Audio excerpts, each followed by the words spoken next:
يا أبتاه من الزعف فقال يا فاطمة ائتني بالكساء اليماني فغتني به فأتيته بالكساء اليماني فغطيته به وسرت أنظر إليه وإذا وجهه يتلى على نور كأنه البدر في ليلة تمامه وكماله. صلوات فما كانت إلا ساعة وإذا بولدي الحسن قد أقبل وقال السلام عليك يا أمه فقلت وعليك السلام يا قرة عيني وثمرة فؤادي فقال يا أمه إني أشم عندك رائحة طيبة كأنها رائحة جد رسول الله فقلت نعم إن جدك تحت الكساء فأقبل الحسن نحو الكساء وقال السلام عليك يا جداه يا رسول الله أتأذن لي أن أدخل معك تحت الكساء فقال وعليك السلام يا ولدي يا صاحب حوضي قد أذنت لك فدخل معه تحت الكساء. صلوات فما كانت إلا ساعة وإذا بولدي الحسين قد أقبل وقال السلام عليك يا أمه فقلت وعليك السلام يا ولدي ويا قرة عيني وثمرة فؤادي فقال لي يا أمه إني أشم عندك رائحة طيبة كأنها رائحة جد رسول الله فقلت نعم إن جدك وأخاك تحت الكساء فدنا الحسين نحو الكساء وقال السلام عليك يا جداه والسلام عليك يا من اختاره الله أتأذن لي أن أدخل معكما تحت الكساء فقال وعليك السلام يا ولدي ويا شافع أمتي قد أذنت لك فدخل معهما تحت الكساء. صلوات فأقبل عند ذلك أبو الحسن علي بن أبي طالب وقال السلام عليك يا بنت رسول الله فقلت وعليك السلام يا أبا الحسن ويا أمير المؤمنين فقال يا فاطمة إني أشم عندك رائحة طيبة كأنها رائحة أخي وابن عم رسول الله فقلت نعم ها هو مع ولديك تحت الكساء فأقبل علي نحو الكساء وقال السلام عليك يا رسول الله أتأذن لي أن أكون معكم تحت الكساء قال له وعليك السلام يا أخي ويا وصي ويا خليفتي ويا وصاحب لواي قد أذنت لك فدخل علي تحت الكساء. صلوات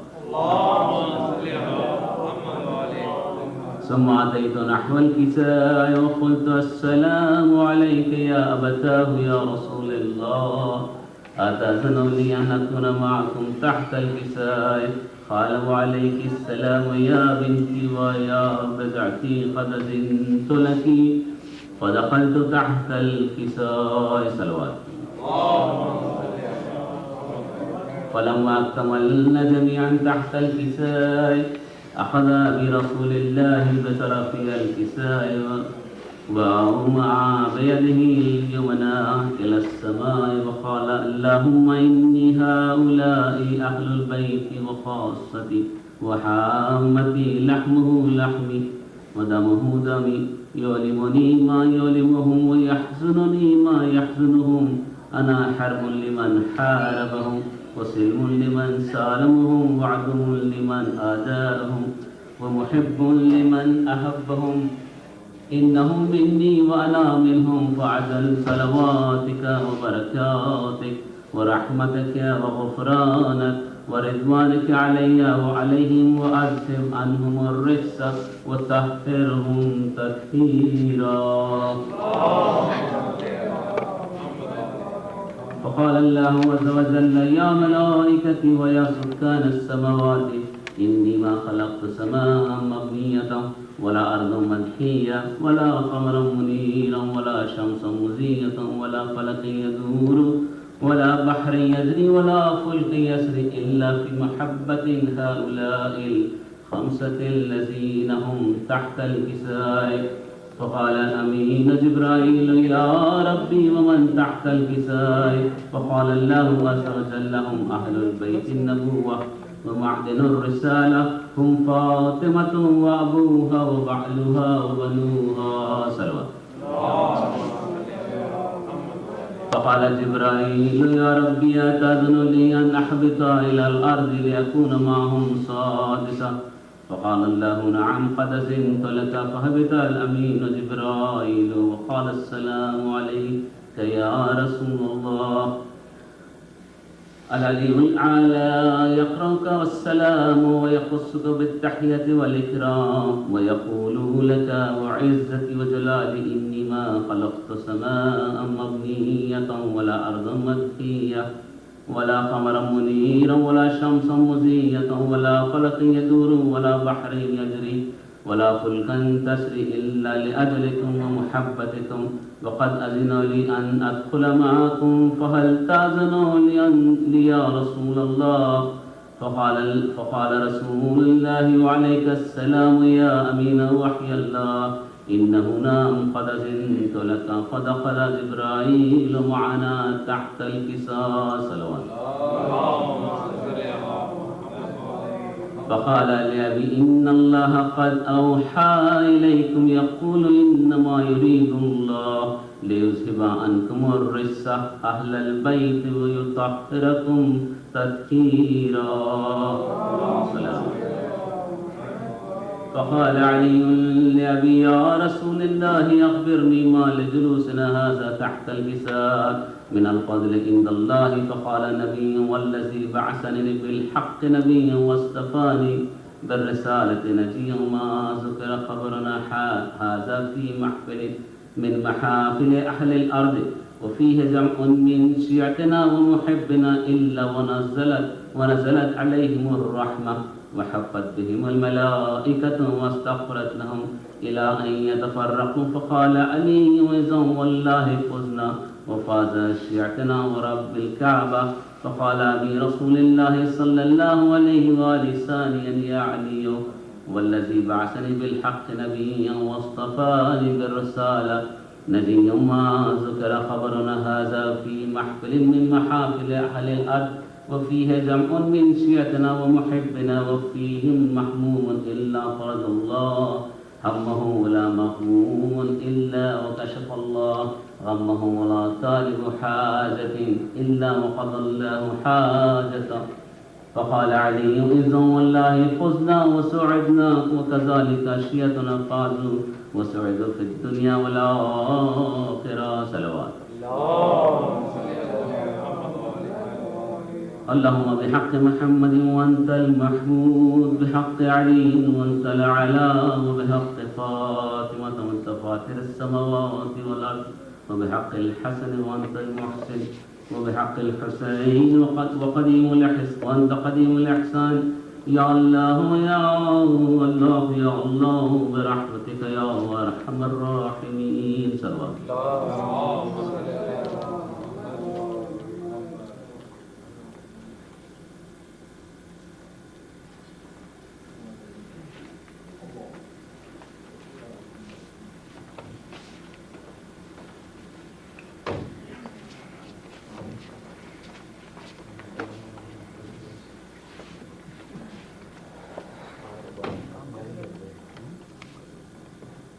کچھ اشعار پیش کرنا چاہتا ہوں معرفت و قربت خدا اور اہل بیت میں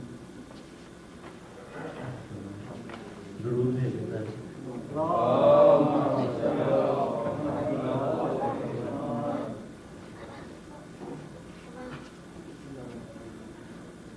رخ سے نقاب اٹھا کہ نوید ظہور پہ حاضر ہے دل کا جام شراب طہور دے.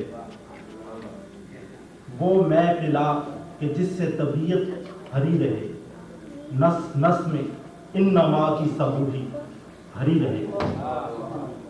قائم صدا جہاں میں تیری دل بری رہے آنکھوں کے سامنے یہ سراہی بھری رہے. جو بادہ کش ولا کا نشہ کل پہ ٹال دے، للہ اپنی بطن سے اس کو نکال دے۔ وہ میں پلا کہ جس میں نبوت کی بو ملے، جس کے نشے میں حسن امامت کی خو ملے، آدم کو جس میں کھوئی ہوئی آبرو ملے، میں بھی پیوں تو مجھ کو خدا روبرو ملے۔ وہ میں کہ جس میں صبح ازل کا سرور ہو، وہ میں کہ جس میں آل محمد کا نور ہو۔ وہ میں جو مصطفیٰ نے کسا میں چھپا کے پی، اور فاطمہ نے اپنی حیا میں ملا کے پی۔ حسنین و مرتضیٰ نے جو محفل سجا کے پی، جبریل نے فلک سے زمین پر جو آ کے پی۔ جس کا نشہ نجات کا سامان ہو گیا، سلمان پی کے فخر سلیمان ہو گیا۔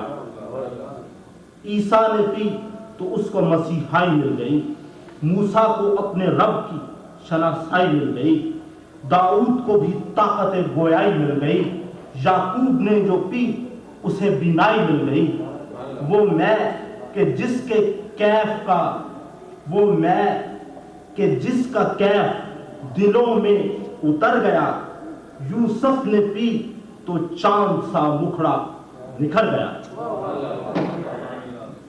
قیمت میں خلد سے بھی جو برتر ہے وہ شراب، جس کا نشہ نماز سے بہتر ہے وہ شراب، جو غازۂ خیال پیمبر ہے وہ شراب، جو مدعائے کمبر و بوزر ہے وہ شراب، جس کا سرور فکر بشر کا غرور ہے، جس کے نشے کی موج سرے کوہ طور ہے۔ وہ میں کہ جس سے دل کو شعور بشر ملے، بس جس کے ایک گھونٹ سے جنت میں گھر ملے، جس کے نشے میں شہر نبوت کا در ملے، جس کے سبب دلوں کی دعا کو اثر ملے۔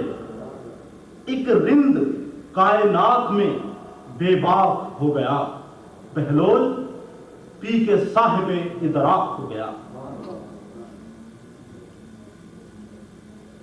جس کا سرور ضامن جنت ہے وہ شراب، جو واقف مزاج شریعت ہے وہ شراب، جو رمز کل کفا کی حقیقت ہے وہ شراب، جس کا خمار اجر رسالت ہے وہ شراب، ایسی پلا کے سارا جہاں ڈولنے لگے، نو کے سنا پہ جس کا نشہ بولنے لگے، جس کی نظیر مل نہ سکے شش جہان میں، تیرے سوا کہیں نہ ملے کائنات میں، بھر دے ابد کا رنگ بشر کی حیات میں۔ وہ میں جو آفتاب اگلتی ہے رات میں، وہ میں جو ہے غلاف حرم میں چھنی ہوئی، جو عرش پر ہے دست خدا سے بنی ہوئی۔ رندوں کو آج ضد ہے تیری دلبری ملے، راز جنون و غایت شعلہ سری کھلے۔ یہ کیا کہ میں کدے کا فسوں سرسری کھلے، ایک در نہ کھول آج تو 12 دری کھلے۔ تلچھٹ نہ دے کہ رند یہ خلد و عدن کے ہیں، ادنا سے ہیں غلام مگر پنجتن کے ہیں۔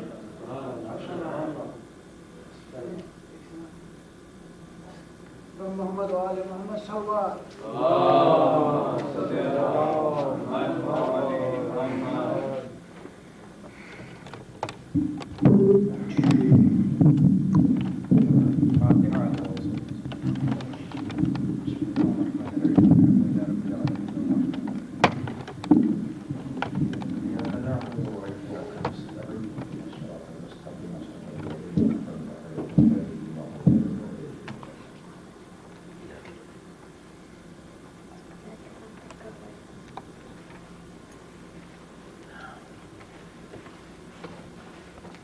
أعوذ بالله بالله من الشيطان الرجيم لا حول ولا قوة إلا بالله العلي العظيم بسم الله الرحمن الرحيم حسبنا الله ونعم الوكيل نعم المولى ونعم النصير الحمد لله رب العالمين والصلاة والسلام على أشرف الأنبياء والمرسلين وآله الطيبين الطاهرين المعصومين المظلومين ولعنة الله على أعدائهم وعلى أعداء علمائهم وعلى أعداء أحبائهم أجمعين من يومنا هذا إلى قيام يوم الدين أما بعد فقد قال الله سبحانه في كتابه المبين وقوله الحق بسم الله الرحمن الرحيم إنما يريد الله ليذهب عنكم الرجس أهل البيت ويطهركم تطهيرا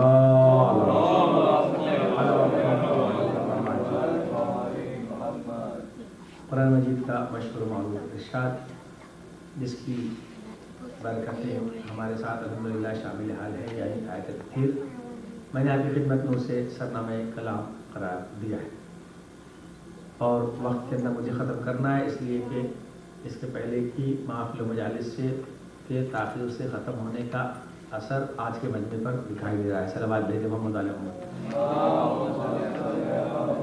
کہ آپ کو 15 یا 17 منٹ کے اندر اور پھر میں نے جیسا کہ وعدہ آپ سے کیا تھا کہ بیچ میں سلسلے مجالس کے بعد پھر میرا ایک موضوع الگ الگ شروع ہوگا.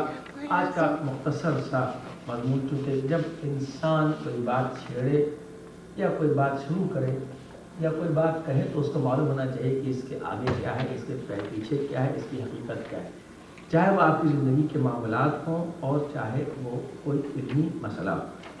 دونوں کے لیے انسان کو یہی سوچنا چاہیے کہ اس کی حقیقت کیا ہے. تو دنیا کے اندر ہزاروں انسان ہیں, انہیں خود پتہ نہیں کہ وہ کیا کہہ رہے ہیں, کیوں کہہ رہے ہیں, کس کے لیے کہہ رہے ہیں, ان کی نیت کیا ہے, سامنے والے کی نیت کیا ہے, کہاں سے شروع ہوگی, کہاں سے ختم ہوگی, کون سا قانون ہے, ان کا مقصد حیات ہے. تو ایسے لوگوں کو تو قرآن یہ کہتا ہے کہ اعتصموا انہ حی انہم میتون, تم یہ سمجھتے ہو کہ لوگ زندہ ہیں تو چلتے پھرتے ہوئے جنازے ہیں, ان میں کوئی جان نہیں پائی جاتی. انہم میتون یہ میت. موضوع یہ ہے کہ رزق جو ہمارا اس وقت کا سب سے بڑا مسئلہ ہے, تھوڑی دیر کے اندر بچ جائے گا تو پھر انشاءاللہ آئندہ جمعرات کو کہ رزق آج کل بھی ہم رزق کے لیے لوگ دیکھیے سب سے پہلی پریشانی ہوتی ہے کہ رزق نہیں ہمارے پاس. مولانا کو رزق میں برکت کی دعا بتائیے. اور اگر میں رزق کی برکت کی بات بتانا شروع کروں تو میرا خیال ہے کہ 70% لوگ جو یہاں آنے کے بعد کافی مطمئن دکھائی دیتے ہیں, فوراً آگے آئیں گے رزق میں برکت کی دعا یا تعبیر یا چیز حوال ہم کو بتائیے. لیکن سوال یہ پیدا ہو جب رزق کا نام لیتے ہیں تو یہ لفظ عربی ہے, سب سے پہلے یہ دیکھنا چاہیے کہ یہ یہاں کسی لفظ کے لیے اس کا اوریجن کیا ہے, وہ کہاں سے آیا ہے. اور جب وہ لفظ مل جائے کہ اوریجن اگر اس کا یعنی اصلی لفظ اگر اس کا کوئی اور لینگویج کا ہے, کسی اور لینگویج کا ہے, تو اگر اسے حدیث اور قرآن میں تلاش کرنا ہے تو اس کو یہ دیکھنا چاہیے کہ وہ عربی اس کا اصل لفظ کیا ہے, تاکہ ہم قرآن اور حدیث میں اسے تلاش کریں. اس لیے کہ قرآن اور حدیث میں جو بات آئی ہے وہ عربی میں آئی ہے. یہ بات سمجھ میں آ گئی آپ کو ضرور تک. تو اب یہ سوال یہ پیدا ہوتا ہے جیسے بہت سے ایسے الفاظ ہیں جو ہم بولتے ہیں اور مقصد کو بھی پورا کر لیتے ہیں مگر وہ عربی زبان سے کوئی تعلق نہیں رکھتے. اس کو مجھے چھیڑنا نہیں, کوئی لفظ کی بحث نہیں کر رہا ہوں. تو رزق کا لفظ ہے وہ عربی کا لفظ ہے. رزق کے معنی ہوتے ہیں جو انسان چاہے وہ اسے ملے, یعنی کوئی لفظی معنی نہیں ہے. یعنی عام طور سے جو ضروریات زندگی ہے وہ صرف رزق میں آتی ہے جو ہم بولتے ہیں. رزق ہم جب بولتے ہیں کہ رزق کا مطلب کیا ہے, کھانا. رزق کی توہین نہ کرو, چاول کے لیے بھائی چاول نہ پھینکو بھائی, رزق کی توہین نہ کرو. لیکن آپ کپڑے کی اگر قدر نہ کریں تو کوئی نہیں کہتا کہ رزق کی توہین نہ کرو. یہاں کے لوگ کتابیں پڑھ کے بیسمنٹ میں ڈال دیتے ہیں, پاس کر لیا بیسمنٹ میں کتاب پڑھی, ہوتا ہے کہ نہیں ایسا آپ کے, تو اس کو نہیں کہتے کتاب کی توہین نہ کرو, رزق کی توہین نہ کرو. ہمیشہ کھانے سے متعلق ہوتا ہے کہ کھانا پینا دال چاول یہ رزق ہے. لیکن خالی وہ چیز رزق نہیں ہے بلکہ یہ ہوتا ہے رزق کا بہت عام مفہوم ہے جو مجھے نہیں بیان کرنا آپ کے سامنے لمبا چوڑا کہ پروردگار مجھے ایمان کی محبت عطا کر, اس میں بھی کہا کہ اللہم ارزقنا. لیکن عام طور سے جو استعمال ہوتا ہے وہ ضروریات زندگی اور متعلقات زندگی جو آپ کے ہیں, یعنی مثلا کھانا پینا, کپڑا, بچوں کے فیس, اسکول, مکان, گاڑی, یہ سب آپ کے رزق میں آ جاتا ہے کہ رزق میں برکت ہوگی تو یہ سب چیزیں ملیں گی. تو پھر اس کا مطلب یہ ہے کہ رزق کے معنی کیا ہوگا کہ یہ سب چیزیں جو آئیں گی کس چیز سے, وہ آئیں گی انسان کے ذریعے معاش سے, چاہے بزنس سے آئیں یعنی جس چیز سے پیسہ ملے اس چیز سے آئے. تو معلوم ہوا کہ رزق سے مراد یہ ہے کہ پیسہ یا ان چیزوں کا ذریعہ یہ عام طور سے ہماری زندگی میں رزق سے مراد ہوا کرتا ہے, اور اسی کو پریشانی کو رزق کی پریشانی کہتے ہیں.